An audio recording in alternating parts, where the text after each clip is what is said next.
ก็ขอยกมือ10 นิ้วกราบนบนอบน้อมอย่างพระติรัตนเกียวเจ้าตั้ง3 ประการอันมีพระพุทธพระธรรมพระสงฆ์อันเป็นสรณติเปิงตีเคารพนับถืออันสูงสุดในชีวิตกราบคารวะแดบไตไวสาปารมีธรรม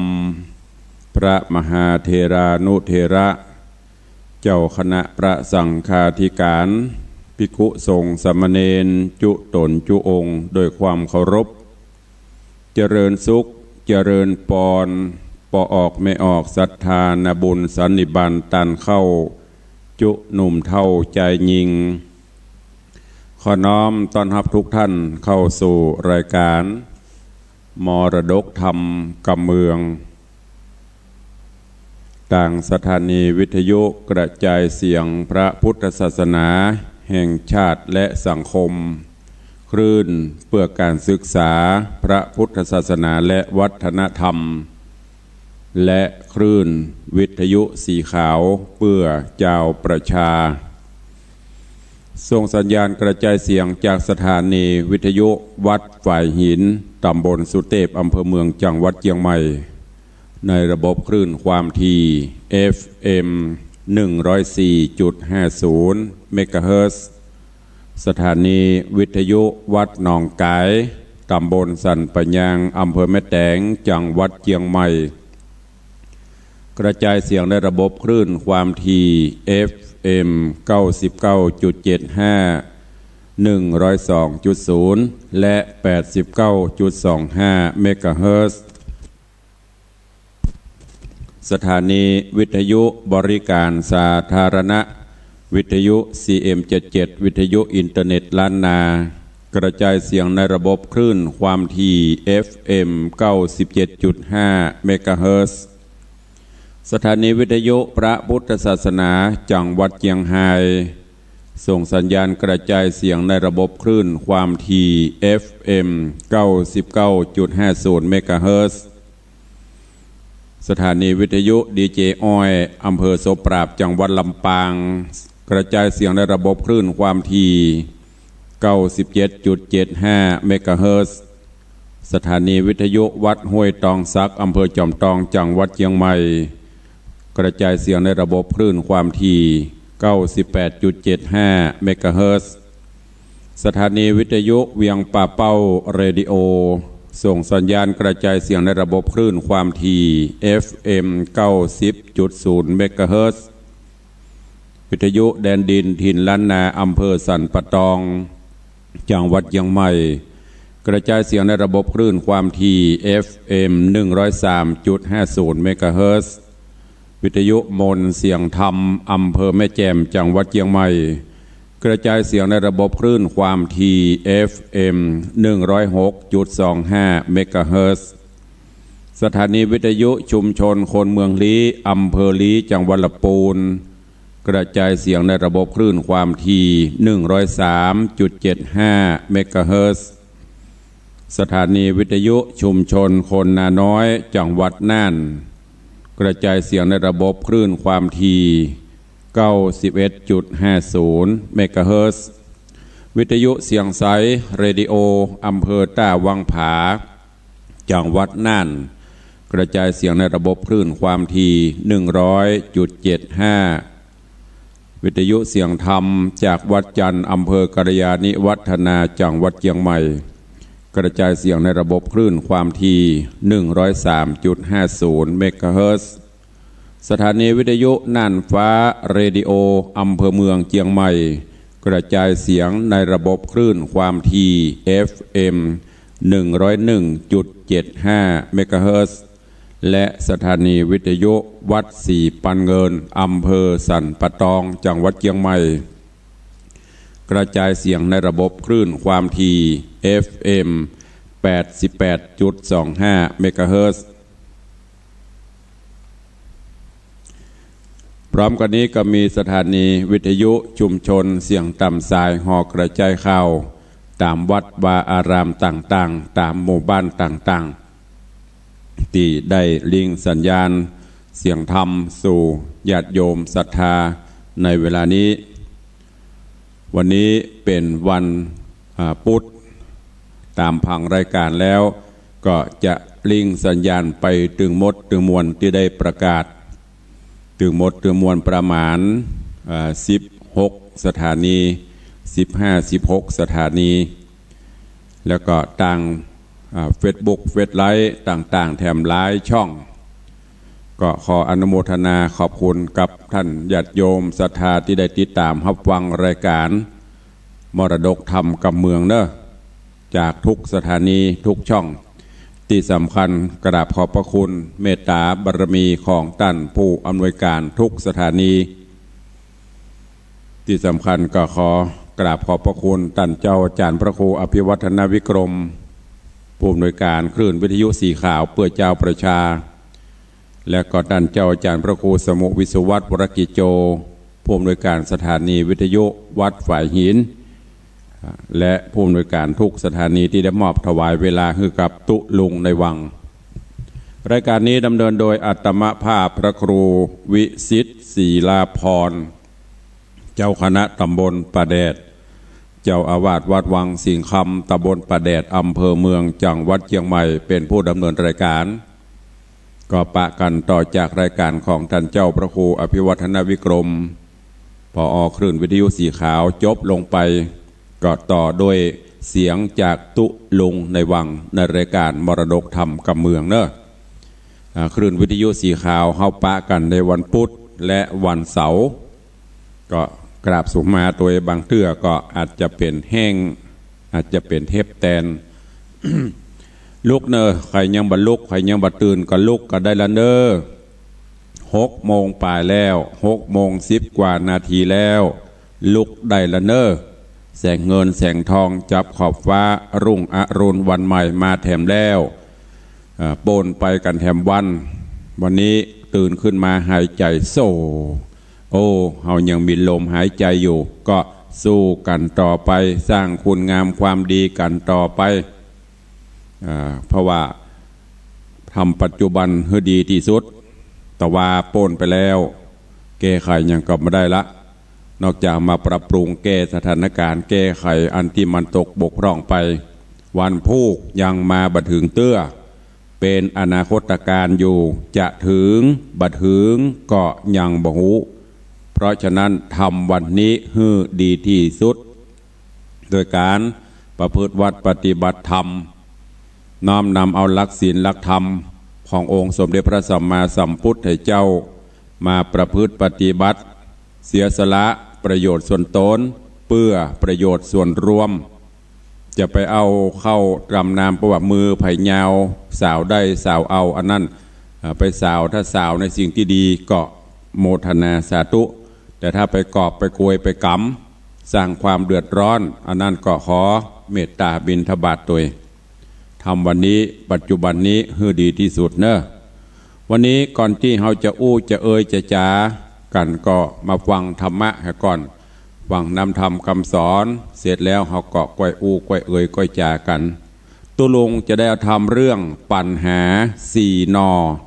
มาเทศนาให้ญาติโยมต่างหลายได้รับฟัง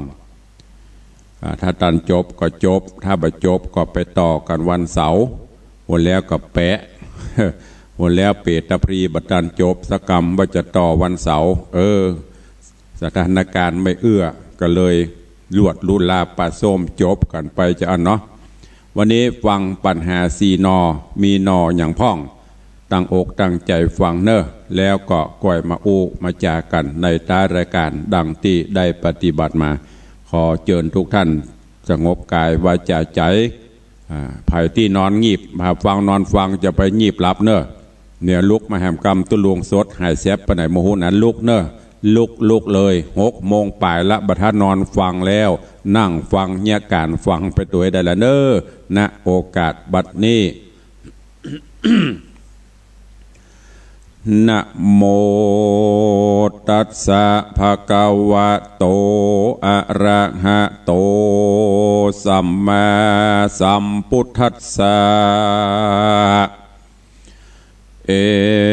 วัมเมสุตังเอกังสะมะยังภะกวาปาราณสิยังวิหารติอิสิปัตตเนเมฆาตาเยติสัทธโบฟังลาโสตุจนาสัพปุริสะตังลายต่างยิงใจหนุ่มเทาอันปากันเข้าฟังธรรมจุงปากันสะนำจำชื่อไว้เฮอมีใจลิงน้อมในธรรม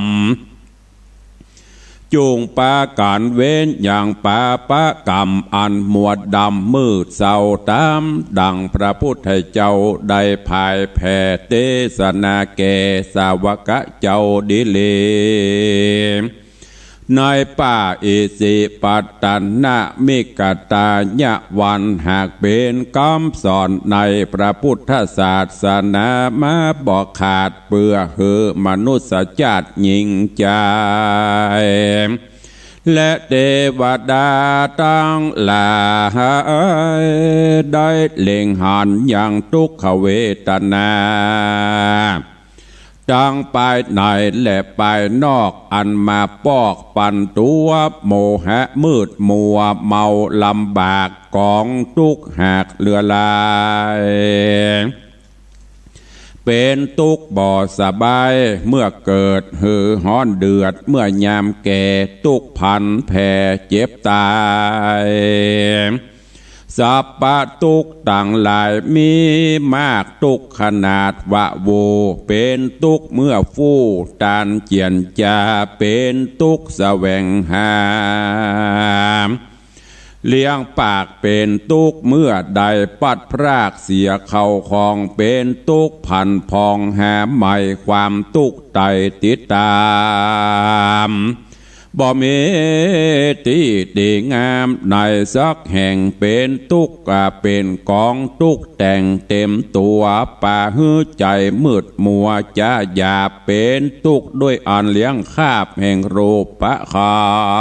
นบ่มีสัตว์อย่างมันเตี้ยงหูความเงียงไปมาเบิดหนึ่งก็มาตายเบิดหนึ่งซ้ำกลายมาเกิดหลังชาติก็พาเสดเป็นดีอยู่สุขีสะอาดเป็นเชื้อชาติกษัตรา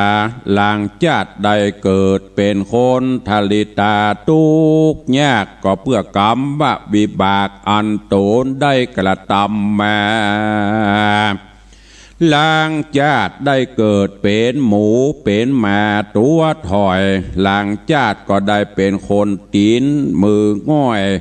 หลังโกงกองหลังคอก็ย้อนวิบากใจคอ อันกระยาบบอดตังอยู่ตามสุภาพกองบุญบาปอยู่นู้น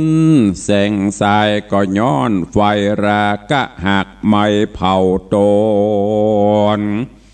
จุงก้อยปาการอดทนอย่างความลำบากขี่แย่อันได้เกิดมาเป็นมนุษยชาติเป็นดังอยู่ในกองไฟฮ้อนตั้งไปในและไปนอกฮ้อนพับจอดจุคืนวันค่ำเจ้าทุกมากเราโดยเวียกการบ่อสามร้านแสนลำบากเหตุกลัวกันอยากไปลุนกิเลสโยโนนโดยตัณหาแม่นมัดแน่นหนาบ่หูมาเป็นเหตุหลายยุ่งหยาบเหือใดทุกข์ยากหนีบเต็งใจโอปามาดังกองไฟอันใหญ่มาเอาไม้หัวอกแม่นจากสัตว์เหือตกไปไกลเฮือสบายเป็นหวังก็ซ้ำมาหมายบ่ออกเป็นดังดาเป็นดังดาบ หอกปอกใส่ป่าตนลงบ่ออาป่าหือนักองค์ตัวเก่าลำบากแต่เราบ่เศษก็เพื่อกิเลสทมนาตัวอาวิชชาตานหาอันมาปานฮือเน้นหนาบ่มีวางมาไม่ผ่อนทุกซ้ำซ้อนแต่เราดังพระพุทธเจ้าเทศนาว่าอาวิชชาเป็นต้นเหตุให้เกิดกิเลสตั้งมวลบ่เปิงกวนจักยินดีดังพระกล่าวจีเตสนาวาโรปะขันมี28นามขันเข้าแวดเตรียมตานสั่งมาหอมกันเป็นส่วนก็หากล้วนเป็นปัญจขันธ์บ่เศษอันกิเลสอยู่อาสรายตานหาไม่เอาวู้คือว่าหูตาดังปากตีนมือหากวัดไกวฮืออะไรเกิดฮอดบอดใดละตอดตุ่มกันลวดเป็นเชือกลำเกี่ยวใหญ่มัดผูกไว้ไขว้ตั้งตัวฮือใจมืดมัวกระทำบาปย้อนความโลภลากไปเป็นสายใยจูงจ้องป่าปะธรรมนองเกาะกูม อาวิชชาลุมมือมัวมืดโตสะกึดลอดบอดใดละตอดไว้ตุ่มกันเป็นดังเชือกลำเกี่ยวใหญ่ผูกมัดไว้ตั้งตัวคือใจมืดมัวต่างบาปเปื่อโลภะหากป่าไปเป็นสายใหญ่จุงจองปัวปะธรรมนองเกาะกุมป่าปะธรรมนองเกาะกุมอวิชชาลุมมัวมืดโตสะกืดประคืดปฏิฆาเกิดความโกรธาตีด่ากรรมหายวาลายตั้งโมหะบ่เบาบางละหลากมานะหากเธอตัวว่ากูนี้บอกกลัวพูดใดอันนี้นับเข้าในพวกทิฏฐิเปิ้นจากกรรมดีปล่อยดักอยู่เนี่ยจื่นโสระเรินกันผู้อื่นว่ากรรมให้ก็วายนาสู่ถามหาวิจิกิจฉาสลังเหือปาดปังสังกาถีนะบตังอยู่ในเปลี่ยนมิทะเบียนแฝงไฟมีแต่ใดเงาลับอุทธัจจะใจบ่อสบับอ่อนมอยกูกุจจะใจถอยหนักหนาอาหิริกาใจบนละอายต่อบาปอโนตปะใจยงหยาบบอกเกรงกลัว ต่างมืดมัวฮึกถอยอิจฉาใจมาคอยโยนตานมัจฉริยังโจใจทะนีบ่หูใจเตตานปาปะธรรมมากังบังจูงจ้องเหือป้นจากห้องในโลกต่างสามลงว่าดีงามผาเสดสุขลำเลิศแห่งรูปคานหานขาวเขียวปังดำแดงเหลืองมนพรำพร้อมกวนกันหากใดป่าปะกรรมมาบอกหูมา หูหลุดตามออกในสิริวิสูตรเตรียมมาเป็นธรรมเทศนาไข่กล่าวว่าเอโกปุลิโสยังมีใจปาโลผู้นึ่งใสมีใจหันใจหาดอันพญามัจจุราชราชา เฮือไปหามา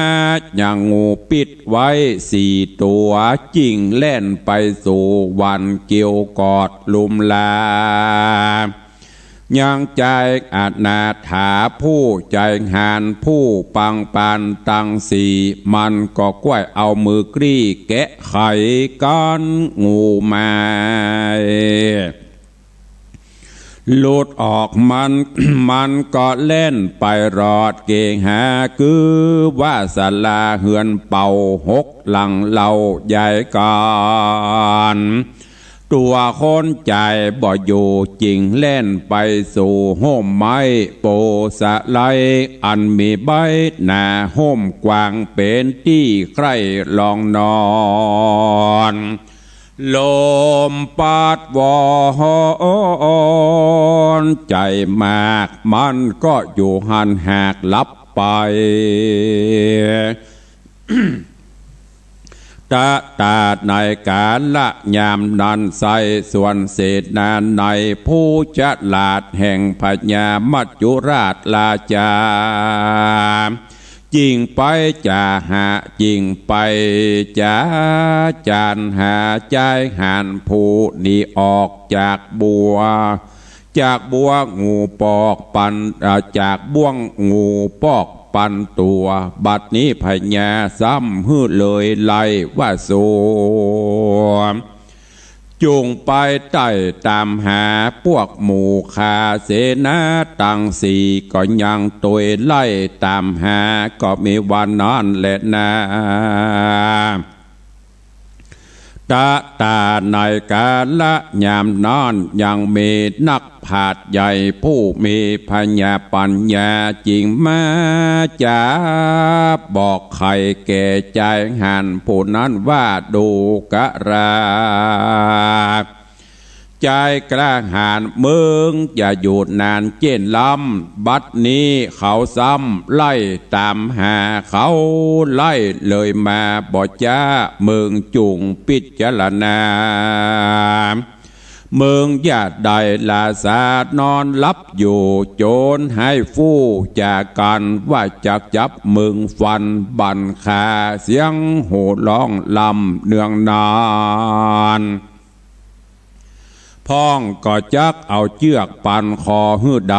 จักเอาเป็นคาใจต่อหน้ากระทำการผู้มีปัญญาญาณจริงบอกจ่าใจใจแก่ใจหันพูดนั้นว่ามึงจุงรีบไปเว้ยอย่าอยู่จนให้หมู่จักโดยตานพ้องจักหวานศอกเป้จักพ้องจักเอาไม้เซ่ไล่บุบตีพ้องจักเอาดาบไปรีตัดขาดจากพ้องจักตื่นญาติเอาไปเป็นข้าใจต่อหน้าเป็นข้าปั้มเรือนเขาครอบครัวบดตันเอาละลวดละไว้แม่นนัดคำเต็มใต้ก็ตอดไว้ตุ่มเสียทงเงินรูเปียก็สัดขว้างทงเบียดตกไตลางบดตันเอาเพราะมัวเมากลัวโจรกลัวมันเป่าโยนยับใดเอโกปุริโส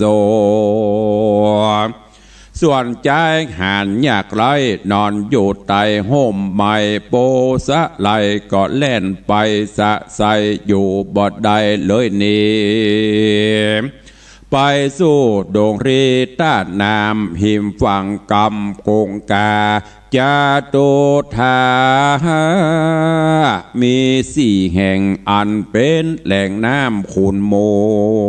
วปุนดีกัวใจจ้าพอฟังกำแน่ก็หากดูงามบ่มีสั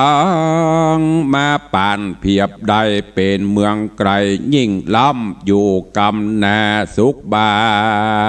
นเป็นเมืองมหาเนรปานมันเตี้ยงบ่หูความเอียงเววนใจหันผู้นั้นมันก็มีเจตนา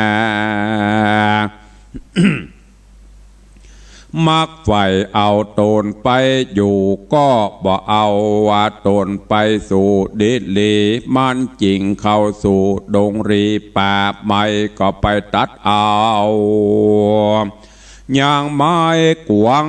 8 เล่มเอามาคาดเกณฑ์เป็นแปรบ่ฮือแผ่ไปไหน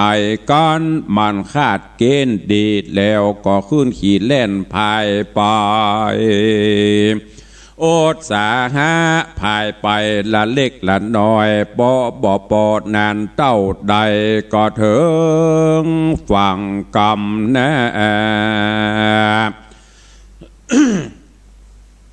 โบนจากโลกลาสากลเอาตนไปสู่โลกไปนาก็มีโดยประการกล่าวมานี้แหละนา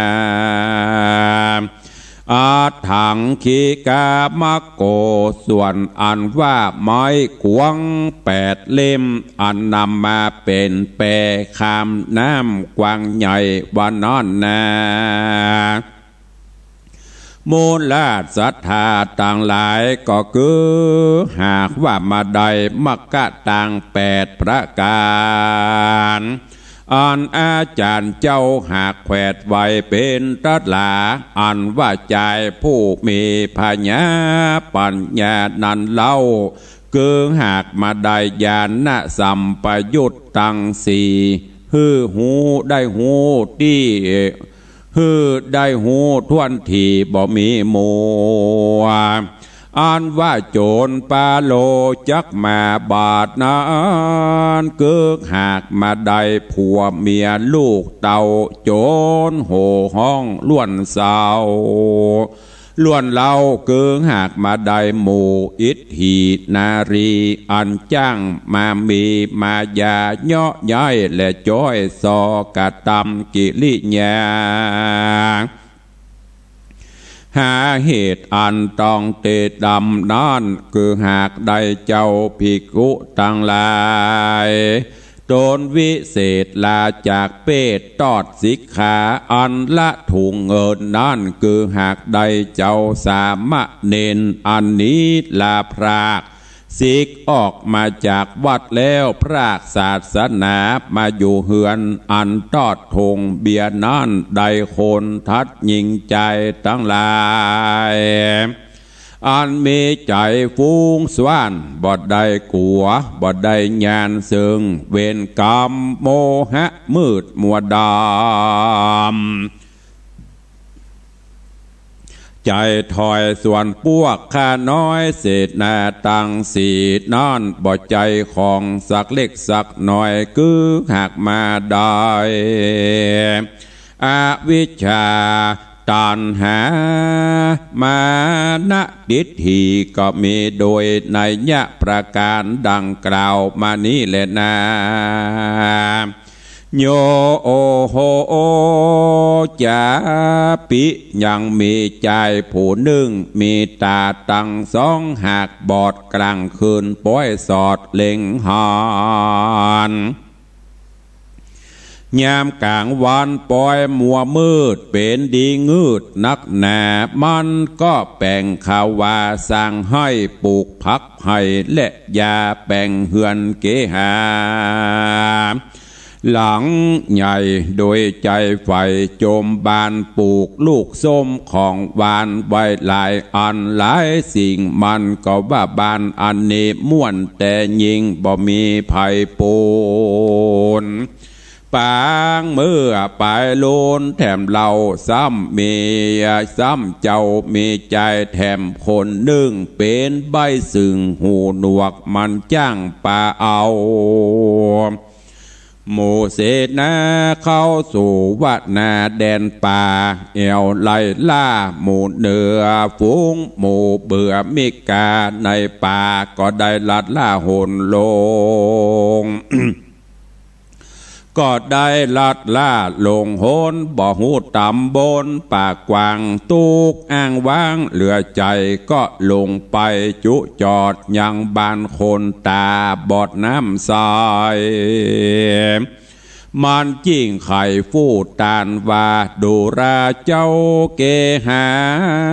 บ้านห่อเหือนอะหังอันว่าข้าหากเป็นคนหูหนวกตันยามเมื่อกลางคืนหากได้ยินความเมื่อยามวันภัยถามหูแห่งคาก็ตันก็หนวกบัดนี้ได้ปัดพรากหมูริปนมนที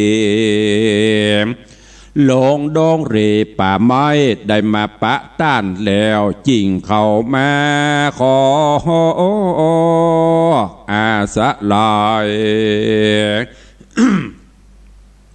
อยู่กับต้านสักขวบปีตามใดตามฮอดยามนันคนหูหนวกและคนตาบอดหากได้ฟู่สอดลงรายกา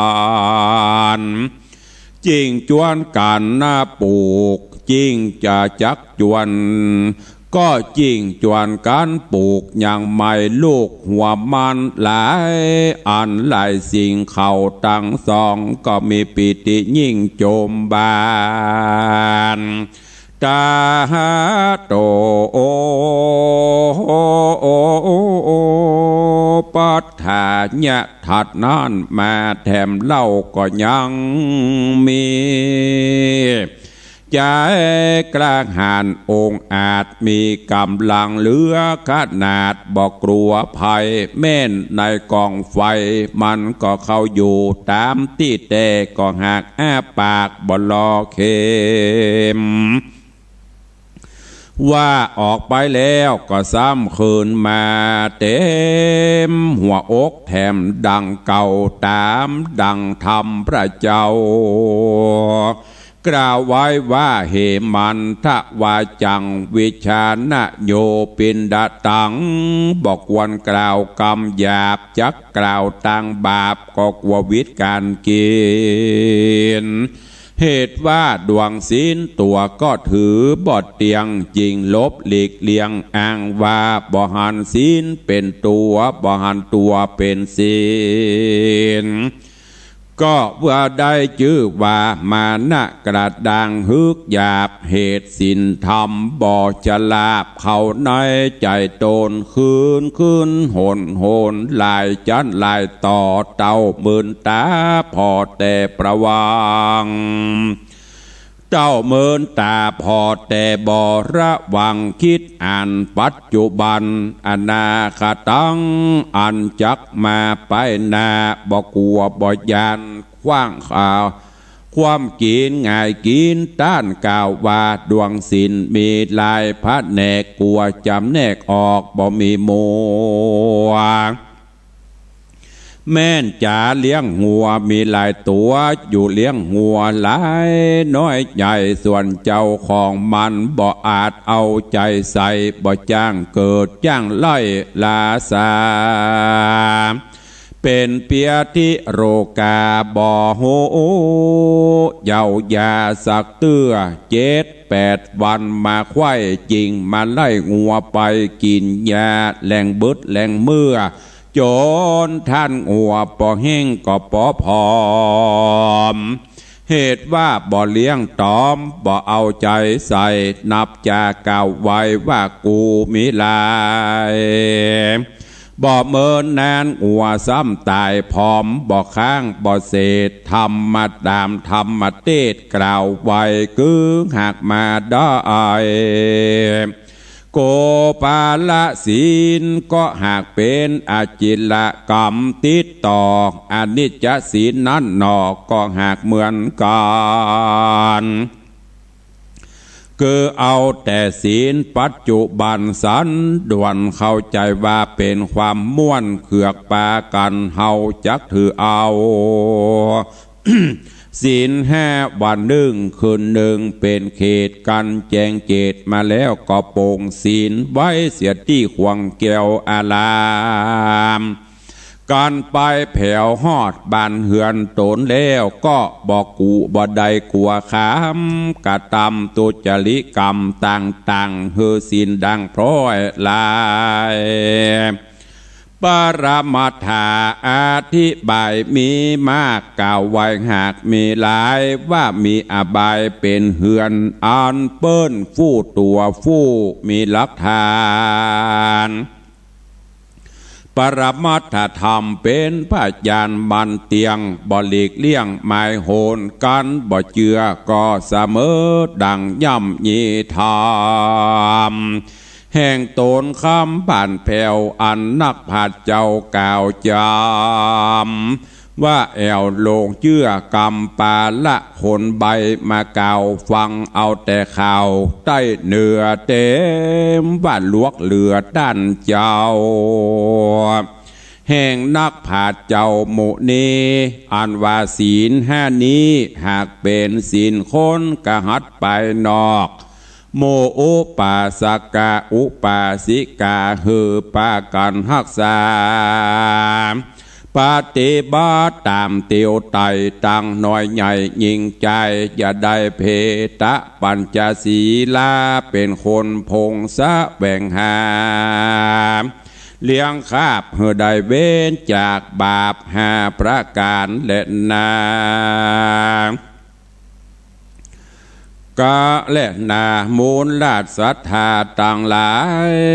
ต่างหญิงและใจหนุ่มเทานักผาดเจ้าเล็งหันกฎหมายกับศีลก็ลางเหมือนกันแต่โสดการว่าศีลห้าก็หากเป็นหมายแห่งโลกและโกฎแห่งธรรมบัดดาการบาปงศีลไปแล้วกระทำบาปก็บ่เป็นโทษกรรมบทนี้โสดก็มาปุ่นดีงืดดีลีอันหนึ่งจำโดยศีลขหัดยังมีแถม8อันตานโกฎแขวดตั้งไว้ได้ชื่อว่าอุโปสถศีลสู่จุงพิจารณายินหลายแหล่นับแต่เกิดมาได้ปะวันศีลคือเดือนหนึ่งมี4วันศีลเป็นทลาแม้นจักจ่าน้อยปีเดียวมีอยู่48วันศีลบอกาดนับขนาดตามอายุสังขาร หากดูเมินนานบ่ใจน้อยหากมีหลายร้อยวันศีลกันเฮาได้ปฏิบัติรักษาแม้แต่น้อยเมื่อหูกรรมคนมาจักบ่เสียเวลาตัวเก่าบ่เสียเวลาปังเป่าแม่นบัดใดปะวันศีลแต่เราก็เรียกบัดใดปบเสียเป่าเสียได้นับโดอายุสังขารก็ล่วงเลยไปหลายที่จักอยู่ต่อไปนาก็บ่ฮู้เวลาอันจักตายเมื่อวันใดยามใดไผบ่อาจกฎหมายหูใดพระแก่นทายพุทธาจริงเทศนาไว้ว่าอัปปมาโทอย่าได้มัวเมาประมาทหากเป็นโอวาทโมหานมีหลายอันหลายสิ่งบอกแจ้งแต่ยิ่งนักหนาจัดจะมาเหตุดังอันคนเฮาตั้งหลายควรใส่ใจกึดหอดถึงโอวาทคำสอนปฏิบัติตามไปใจก็จากบ้านได้รอดเวียงแก้วยอดมหาเนตรละปานก็มีโดยภากาหดังกล่าวมานี้แหละนาเนติตังจีญาอันเตสนายังญาณสัมปยุตตาปัญหาสีนอก็บังโคมสมเรศเดชพระธรรมเทศนาปัญหา4 นอจบลงปริปุณังไปซึ่งธรรมพวกนี้ก็เป็นแก่นธรรมเกี่ยวกับความประพฤติปฏิบัติหลักศีลหลักธรรมของเฮาเจ้าข้าอุบาสกอุบาสิกาทั้งหลายเนี่ยที่เพิ่นเอามาผูกเป็นธรรมคนเฮาเกิดมาในโลกนี้บางพ่องก็อยู่สุขสำราญบางพ่องก็ทุกข์บางพ่องก็จนบางพ่องก็รวย ก็เป็นไปตามสภาวธรรมกฎกรรมของธรรมชาติซึ่งตนตัวของเฮาประกอบไปด้วยธาตุทั้งสี่ดินน้ำลมไฟรูปประขันธ์ต่างๆเนี่ยถ้าเฮาเกิดมาแล้วเป็นบุญมาวาสนาอันสูงยิ่งที่เฮาได้มาพบปะพระพุทธศาสนาแต่ว่าเฮาปล่อยเวลาละเลยไปบ่ประพฤติปฏิบัติตามหลักศีลหลักธรรมแล้วไซอันนั้นแหละเพราะว่าเกิดมาแล้วเสียเวลาเพราะอะไรอย่างเมื่อเฮาสร้างกรรมสร้างเวรไว้เสี่ยงบุญไปเฮาก็จะต้องไปทนทุกข์ทรมานหรือแม้กระทั่งยังบัดตายเมื่อเฮายังมีลมหายใจอยู่เป็นผู้ที่ผิดศีลผิดธรรมอยู่ใจมีศีลก็บ่ปฏิบัติมีธรรมก็บ่ฟังสุดท้ายมาก็ทุกขังเข้ามาใส่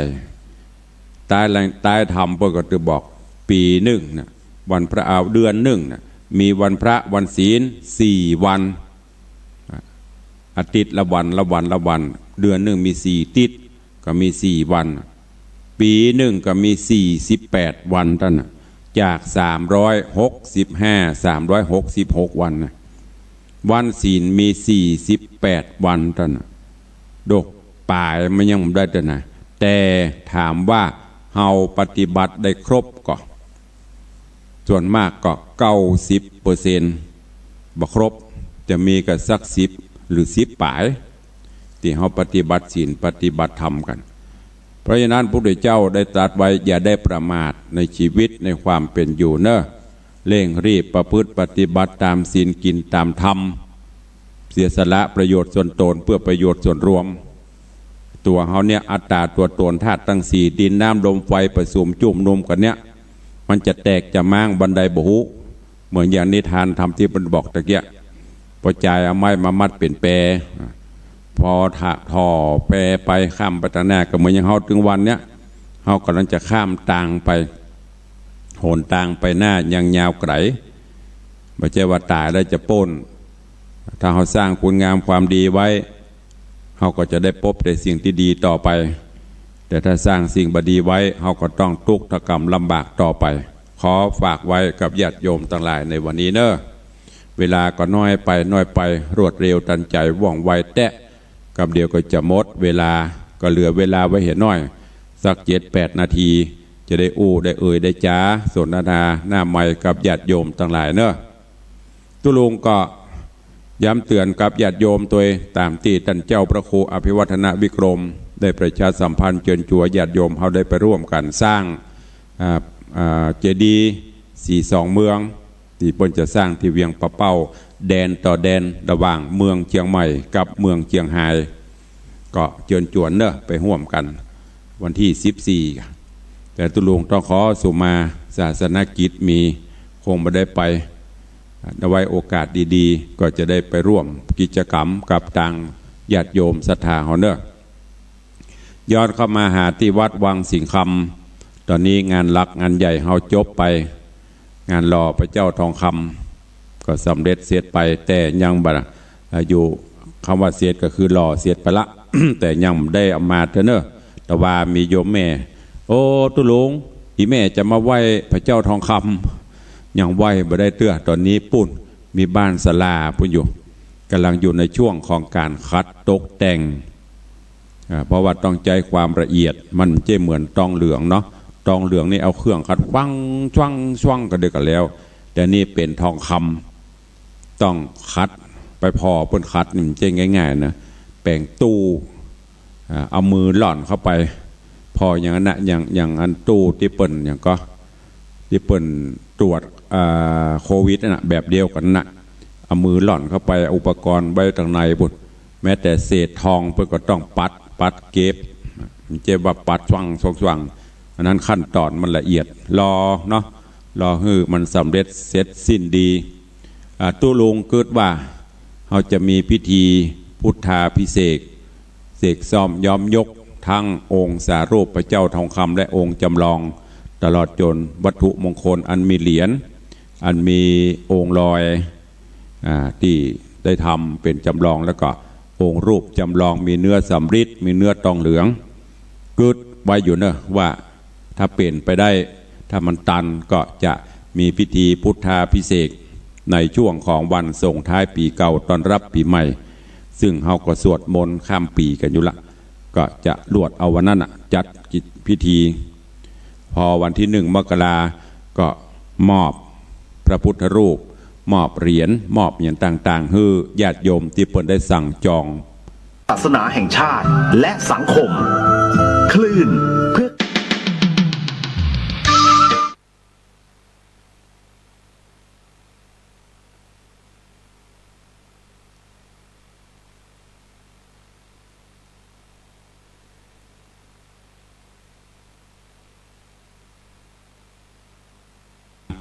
พระพุทธรูปองค์ต่างๆองค์เก่าองค์ใหม่องค์ใหญ่องค์น้อย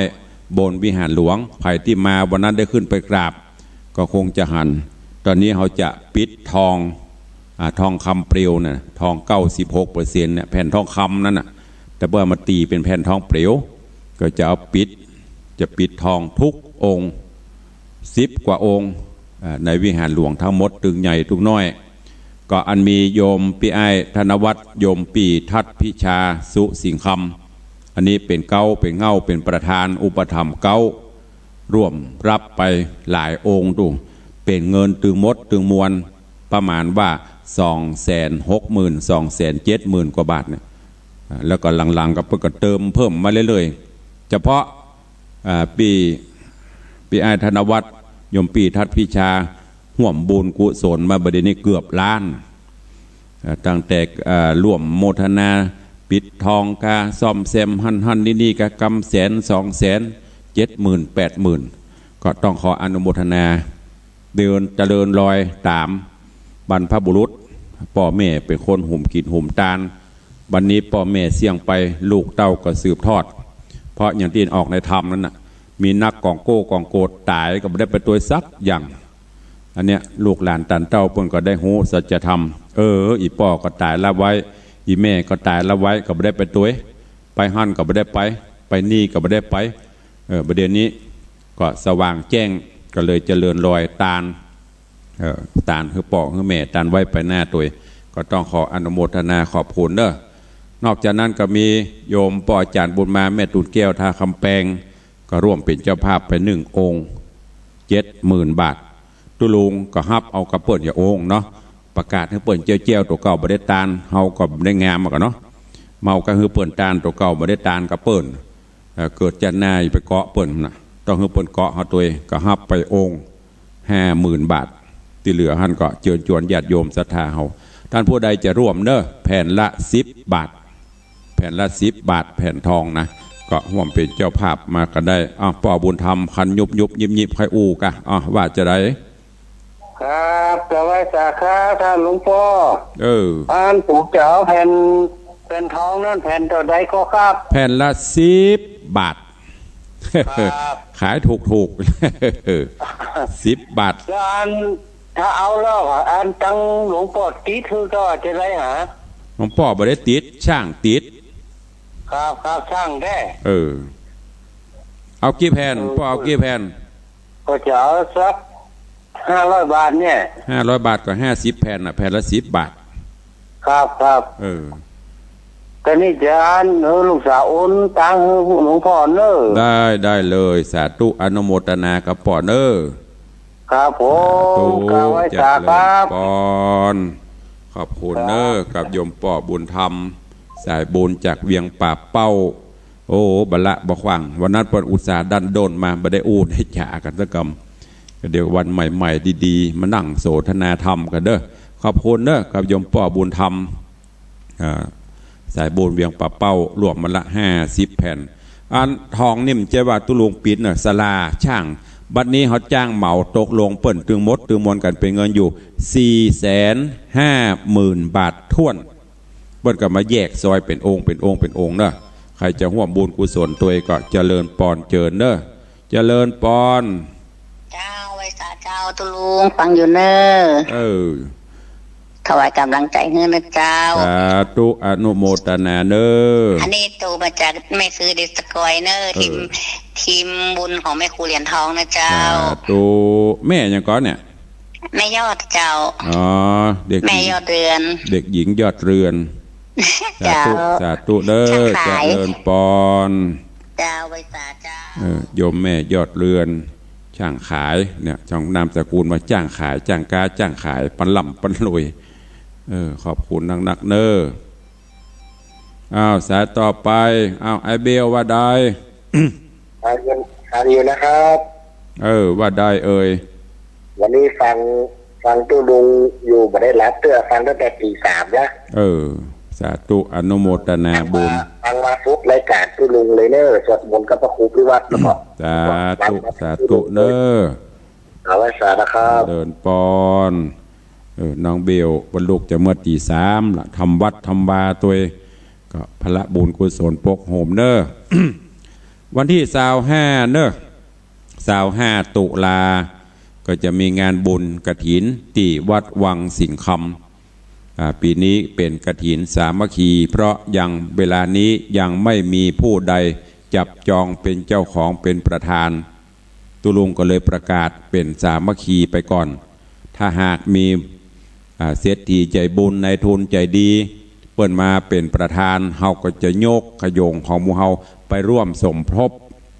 แต่ตอนนี้ยังเงียบปิ้งอยู่ก็เลยกำหนดเอาวันอาทิตย์ที่25เป็นสามัคคีร่วมแรงร่วมใจกันท่านผู้ใดจะห่วมตัวก็เจริญปอนเจิญเนอะวันก่อนนั่นก็มีหลายท่านหลายคนขอบคุณกับโยมแม่บัวแก้วโพธิยอดอุทิศกุศลร่วมเป็นเจ้าภาพแผ่นทอง500กฐิน500อุทิศกุศลฮือป่อหมวกโพธิยอดก็ขออนุโมทนาบุญขอบคุณตัวนอกก็มีโยมแม่โยมแม่สุวรรณาสุมาเตโยมแม่สุวรรณาโพธิยอดเปิ้นอุทิศกุศลฮือแม่บัวเรียวโพธิยอดป่อหมวกโพธิยอดกฐิน500แผ่นทอง500แล้วก็มีโยมแม่แสงล่าธงรักวันนั้นเปิ้นมาร่วมมุทิตาแล้วก็รวบเป็นเจ้าภาพกฐิน500แผ่นทอง500อุทิศให้ป่อวงเมธาทองลักเนอะก็อนุโมทนาบุญตัวรายชื่อก็มีจะนักที่เปิ้นมาห่วมขอบคุณกับพี่อ้ายจรัญสุธาเนอะพี่อ้ายจรัญสุธาวันนั้นได้รวบรวมปัจจัย7,000 กว่าบาทมาร่วมโมทนาบุญอุทิศกุศลให้ป่อวิคำแม่อุสุกสาลิขิตป่อวิอินแม่อุยเอ้ยสุธาแม่จันสมสุธาป่ออุยน้อยถาแม่อุยจุ่มเสาแปงป่ออุยมีแม่อุยดีบุญมาก็อนุโมทนาบุญขอบคุณตัวเนอะแม่จันฟ้องจะฮับเพิ่มให้กี่หมื่นแผ่นเร็วเวลาจะหมดแล้วไปสาจาตุลุงว่าจะได้ฟังอยู่เนอะฝนตกก็ตกเจ็บหนักแต่คือนี่ก็ตกคืนหุ่งเจ้าสาธุอนุโมทนาเด้อเจ้าสาธุโยมแม่จันฟองละอโป่งดอนแจ่ห่มฟังอยู่สัญญาณชัดเจนดีเวลาใกล้จะหมด1 นาทีสุดท้ายว่าตุลุงประกาศบุญกุศลไปใครมีก็มาห่วมก็มาเนอะขอบคุณกับแม่ไหลคำปัญญาตัวเนอะบ้านไร่กองงามแม่บุญพินอัมพศแม่อุ้ยอัมพาสวยราชแล้วก็โยมแดงร้านรักสัตว์ก็ร่วมโมทนาบุญมาด้วยกันคนละเล็กคนละน้อยตามกุศลเจตนางานกฐินแล้วก็ปิดทองพระเจ้าทองคำเปลวทองคำเปลวแผ่นละ10 บาทใครจะฮับเต่าอายุกะจะฮับกี่แผ่นกะก็ได้เนอะติดต่อแจ้งความจำนงได้ที่วัดหรือโทรศัพท์มา0817836540เนอะวันนี้เวลาหมดเวลาตุลุงขอนำรายการจากไปก่อนเนาะขอบคุณท่านผู้อำนวยการทุกสถานีอนุโมทนาบุญกับญาติโยมจะได้ติดตามรับฟังรายการมาโดยตลอดอยู่ดีมีสุขเหมือนกันจุตนจุองค์จุผู้จุขนเนออายุวันโนสุขังพระลัง